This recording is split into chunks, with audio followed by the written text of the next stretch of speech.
People are looking at you or not looking at you. You feel so convicted because you know you owe it to your God, the creator of heaven and earth, who gives you the breath of life. Amen. Amen.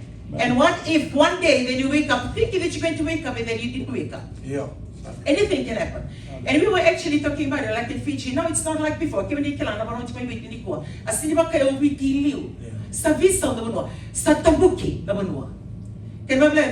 unthinkable is happening. The thing that we never used to think that can happen, it's happening. When you think, like for us, I'm 58, he's 62 this year, and if you're talking about, aging, and you say to yourself, okay, 70, 80, that used to be the conversation normal we have in the house, but now it's no longer that. You have children passing away when they're still small, even infants, toddlers, and you have school children. The unthinkable, unplanned, accident, incident, too many things, sickness that you never planned to have. I posted a prayer request to our family. I think it was last week. And I shared it in our devotion. I try as much to sit with my grandchildren and share the devotion. We have 7 beautiful grandchildren. Or anyway, welcome Miracle Worship Center. You're tuning in all the way from Low Palm Beach State in Lot 3. Welcome Joshua and Nathaniel and Israel. And not forgetting Junior, and I believe Carlos is on a break to his beautiful home out there in the Lake Tokatoka. And we also would like to welcome him as well. And not forgetting Elijah, Nate, and your beautiful children. For Kayla and Sunny, tuning in all the way from the Western Division. So we also welcome you because our family is here. And not forgetting Rosie, Hadassah, and Samsara, looking in all the way from one corner out there in Nandera, Bulabinaga. And thank you for joining in. Well, yeah, I was sharing with my grandchildren, and I love sitting with my grandchildren in every devotion to really, get them to be realistic with life, and not only that, to refocus their priority. Because it's easy for you to get carried away doing things, other things. You read a lot of things on Facebook, you do all this kind of stuff. I'm not on Facebook, I don't read those kind of stuff.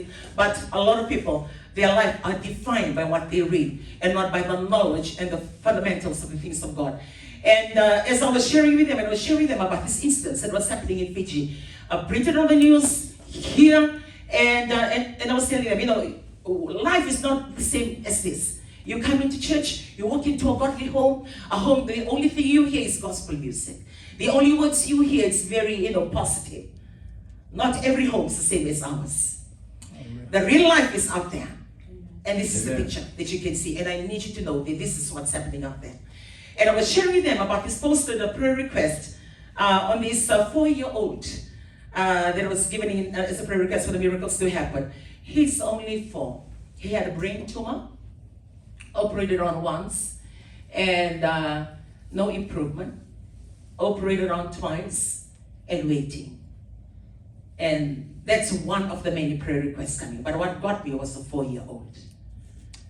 And when you look at all these children and you look at all these prayer requests, they matter so much. They are loved so much by their family. Because when I look at it, when I was talking to them and we were having our prayers, I said, Lord, I hear, I read, I come to know.